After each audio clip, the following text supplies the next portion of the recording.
Seigneur soit avec vous. Évangile de Jésus-Christ selon saint Matthieu.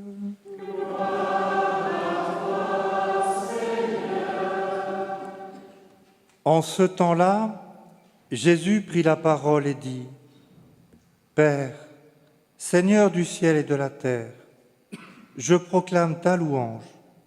Ce que tu as caché aux sages et aux savants, tu l'as révélé aux tout-petits. Oui, Père, tu l'as voulu ainsi dans ta bienveillance. Tout m'a été remis par mon Père. Personne ne connaît le Fils sinon le Père, et personne ne connaît le Père sinon le Fils, et celui à qui le Fils veut le révéler. Acclamons la parole de Dieu.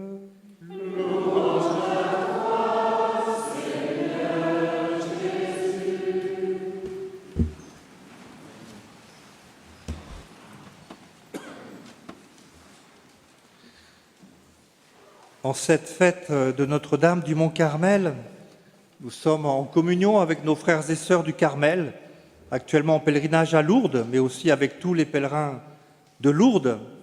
Et si vous vous rappelez, le 16 juillet, c'est la dernière apparition de la Vierge Marie à Bernadette. Benoît ne sera pas jalouse de Bernadette. Et cette dernière apparition se passe dans le silence. Bernadette dira que la Vierge Marie n'a jamais été aussi belle. Elle l'a comblée de grâce, remplie de Dieu. Ton Dieu, voilà ta beauté, dira le prophète Isaïe. Nous aussi, depuis notre baptême, nous sommes remplis de cette beauté à préserver. Dieu habite en nous, la Trinité a fait sa demeure en nous. Et la Vierge Marie a pour mission d'entretenir cette beauté en nous, cette beauté parfois blessée par le péché. Alors heureusement, nous avons le sacrement de réconciliation. La petite Thérèse écrira un très beau poème à la Vierge Marie, et surtout sur la vie concrète de la Vierge Marie. Pourquoi je t'aime, ô Marie?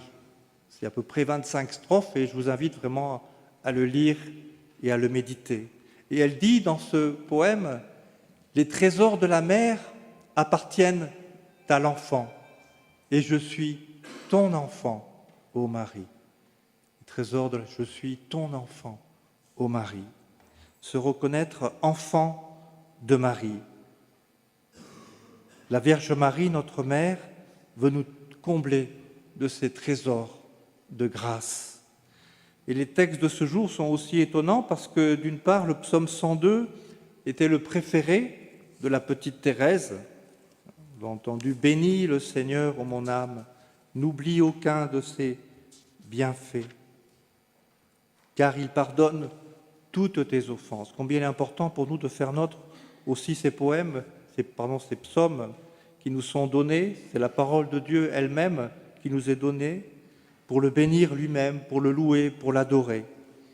Et quant à l'évangile de ce jour, ce que tu as caché aux sages et aux savants, tu l'as révélé aux tout-petits, dit Jésus à son Père. Les tout-petits, vous savez, c'est l'objet de la méditation, de la contemplation de la petite Thérèse, lorsqu'elle va découvrir sa petite voix, cette petite voix d'enfance, justement.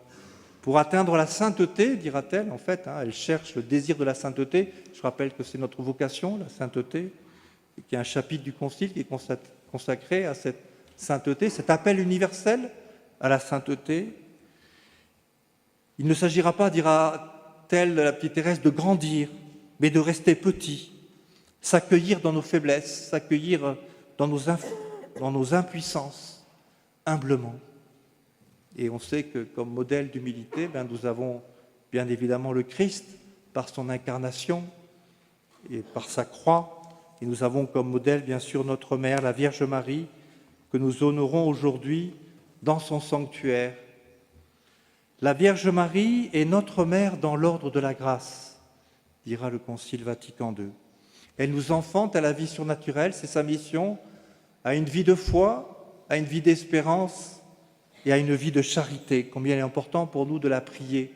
Et elle exerce véritablement une maternité spirituelle sur chacun de nous. C'est sa mission. Rappelez-vous déjà, aux noces de Cana, elle demande un signe à Jésus pour nous. Elle demande ce signe à Jésus pour nous. Ils n'ont plus de vin. Et comment va conclure l'évangéliste Saint Jean ce passage ? Et ses disciples crurent en lui.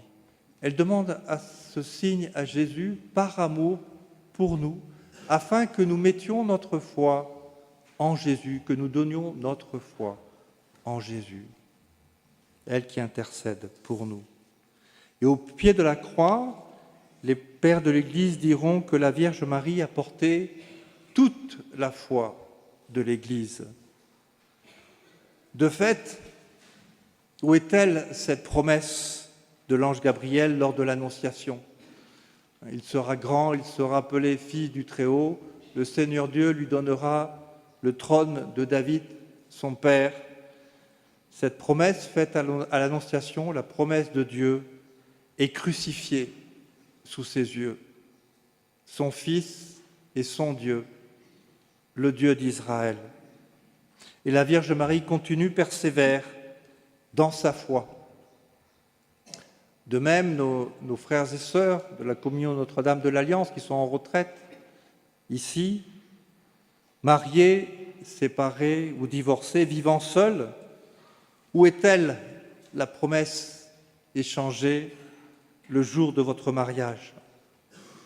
Elle est crucifiée comme la Vierge Marie dans votre cœur. Et elle demeure par votre fidélité, soutenue par la grâce du sacrement de mariage, comme Dieu est fidèle à ses promesses. La Vierge Marie, au pied de la croix de son Fils, au pied de toutes nos croix. Elle demeure fidèle à la parole, elle persévère dans la foi. Vous savez que la définition de la persévérance, c'est la fidélité passée au creuset de l'épreuve. Et combien notre fidélité souvent passe, notre foi en Dieu peut passer au creuset de l'épreuve. Bienheureuse celle qui a cru, bienheureuse celle qui a été fidèle. Toutes les générations m'appelleront bienheureuse. Oui, nous pouvons véritablement louer notre mère et rendre grâce à notre Seigneur Jésus qui nous la donne pour mère au pied de la croix. Femme, voici ton fils, et à Saint Jean, voici ta mère. Prendre Marie pour mère, la prendre chez nous, comme nous y invite Saint Jean et comme déjà Saint Joseph était appelé dans l'évangile de Matthieu à la prendre chez lui. Quand son Fils et notre Seigneur est crucifié et mis au tombeau, elle nous a porté et porte toute la foi, je vous disais, toute l'espérance de l'Église, la seule à croire en sa résurrection. Si la Vierge Marie n'avait pas cru en la résurrection du Christ, le Christ serait-il ressuscité ? Que serait advenu de tous les fruits de la rédemption ? Car alors Marie aurait renouvelé la faute d'Ève, le manque de foi, le manque de confiance en Dieu. Elle se serait défiée de la parole de Dieu, elle se serait défiée de la promesse de Dieu si elle n'avait pas cru en la résurrection de son Fils comme il l'avait annoncé.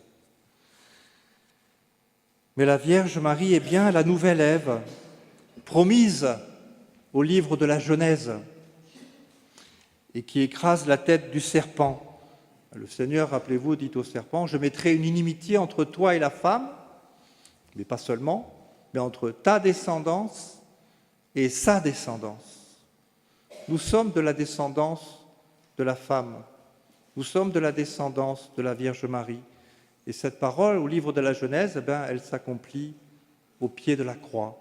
« Femme, voici ton fils, et à chacun de nous, voici ta mère. » Oui, la Vierge Marie, comme le proclame le Concile, est notre mère dans l'ordre de la grâce, dans la foi, de l'espérance et de la charité.